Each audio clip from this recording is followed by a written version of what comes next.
ঈদের নামাজের পর একে অপরের সাথে কোলাকুলি করা কি বাধ্যতামূলক, নাকি এটি ইসলামের লোক দেখানো প্রথা? ইসলামের বিষয়ে কি বলে?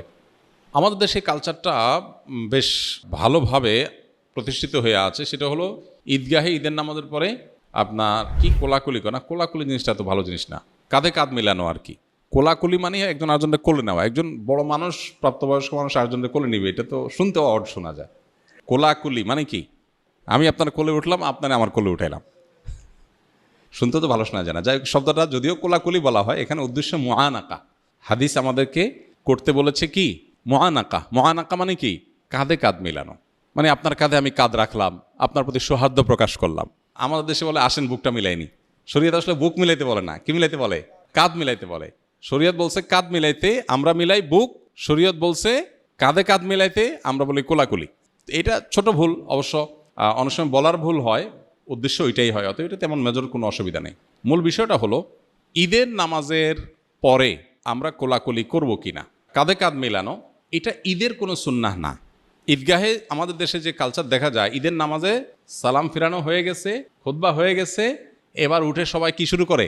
পুরা ঈদগাহ সবাই সবার কোলে নেয়, মানে মোয়ানাকা করে, কাঁধে কাঁধ মেলায়। তো এইটা ঈদের সুন্নাহ না, তবে সাক্ষাতের সুন্নাহ। এটা ঠিক যে আমাদের দেশে গ্রামে হোক শহরে হোক ঈদগাহে অনেক মানুষের সাথে অনেক দিন পরে দেখা হয়। বিশেষ করে গ্রামে যারা ঈদ করেন তারা তো জানেন, ঢাকা থেকে, চিটাং থেকে, বিভিন্ন জায়গা থেকে, দেশ থেকে, বিদেশ থেকে মানুষজন ঈদগাহে, কয়েক গ্রামের মানুষ, কয়েক মহল্লার মানুষ একসাথ হয়। এই যে একসাথ হয়, তখন কি হয়? আরে ভাই আসছো, তখন সে মোয়ানাকা করে, কাঁধে কাঁধ মিলায়, এটা ঠিক আছে। কিন্তু আপনি বাসা থেকে একসাথে গেছেন, গা ঘেঁষতে ঘেঁষতে গেছেন ঈদগাহে, একসাথে বসে ঈদের নামাজও পড়ছেন, ততক্ষণ আপনার সাক্ষাৎ করার দরকার হলো না।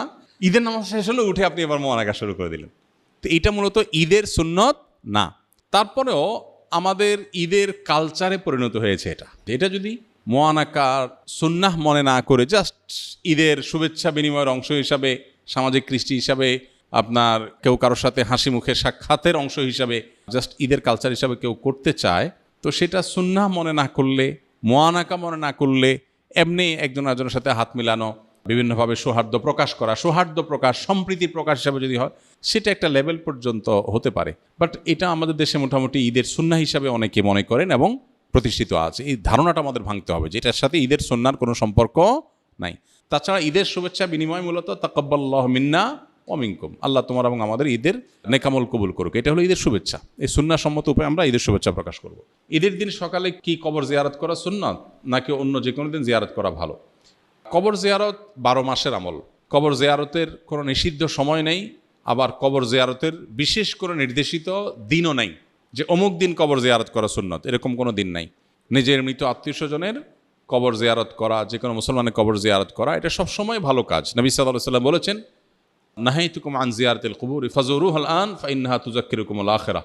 তোমাদেরকে একসময় আমি কবর জিয়ারত করতে নিষেধ করেছিলাম, এখন কবর জিয়ারত করতে পারো, কারণ সেটা তোমাদের আখিরাতকে স্মরণ করিয়ে দেয়। তো এই জন্য আপনি ঈদের দিনে কবর জিয়ারত করতে পারেন, অন্য দিনও করতে পারেন, কিন্তু শুধু ঈদের দিনই কবর জিয়ারত করা সুন্নাহ মনে করা, বা ঈদের দিনকে ঈদের দিনের আমল হিসাবে কবর জিয়ারত করাকে মনে করা, এটা ভুল। অবশ্য অন্য কোনো সময় স্মরণ হয় না বা অন্য সময় সুযোগ হয় না, ঈদের দিন বাবার কথা, মায়ের কথা, মৃত আত্মীয়স্বজনের কথা মনে হয়েছে, তাই আপনি ঈদগাহে গিয়েছেন, ওকে, ভালো, কোনো অসুবিধা নেই। কিন্তু এটাকে ঈদের দিনের আমল হিসাবে ধার্য করা উচিত হবে না। ঈদের নামাজ না পড়ে কি সেমাই বা মিষ্টিমুখ করা যাবে? সকালে না খেয়ে ঈদগাহে যাওয়া কি সুন্নাহর পরিপন্থী কিনা? ঈদ উল ফিতরের সুন্নত হলো কিছু খেয়ে ঈদগাহে যাওয়া, খেজুর খাওয়া, মিষ্টি জাতীয় কিছু খাওয়া। অতএব সেমাই চিনি খেয়ে, সেমাই খেয়ে, মিষ্টি কিছু জাতীয় কিছু খেয়ে, খেজুর খেয়ে তারপর ঈদগাহে যাবেন, এটাই হলো ঈদ উল ফিতরের সুন্নাহ। ঈদ উল আজহাতে উল্টা, ঈদ উল আজহাতে না খেয়ে যেতে হবে এবং ঈদের পর কোরবানির গোশত দিয়ে প্রথম খাবার গ্রহণ করাটা হলো মুস্তাহাব। আর এই ঈদে অর্থাৎ ঈদ উল ফিতরে হলো কিছু খেয়ে তারপর ঈদগাহে যাওয়াটা সুন্নাহ। আমরা আসুন্নাহ ফাউন্ডেশন থেকে প্রতি বছর আলহামদুলিল্লাহ ঈদের জামাতের ব্যবস্থা করি। মাঠে, উন্মুক্ত মাঠে ঈদের নামাজ পড়া সুন্নত, মসজিদে ঈদের নামাজ পড়া সুন্নত না। বাংলাদেশে হয়তো এত মাঠ পাওয়া কঠিন, সেজন্য মসজিদে হয়, নিরুপায় হলে সেটা ঠিক আছে, কিন্তু অনেক জায়গায় মাঠ আছে, এরপরেও মসজিদে নামাজ পড়া হয়। তো মাঠে নামাজ পড়া সুন্নাহ এবং এই সুন্নাহটা আমাদের জিন্দা করা দরকার। ঈদের সৌন্দর্য, ইসলামের সৌন্দর্য পূর্ণতা পায় মাঠে নামাজের মাধ্যমে।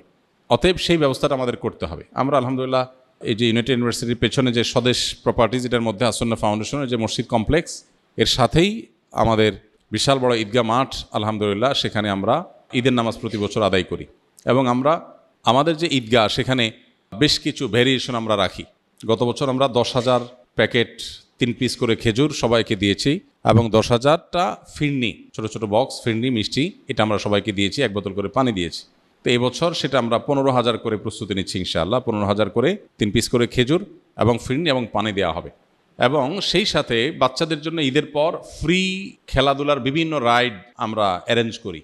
অনেক মূল্যবান এবং দুষ্প্রাপ্য এবং বড় বড় রাইডগুলোকে আমরা হায়ার করে আনি, এবং সেগুলো ঈদের সারা দিন এবং ঈদের পরের দিন, তারপরের দিন বাচ্চাদের জন্য ওপেন ফ্রি করে রাখা হয়।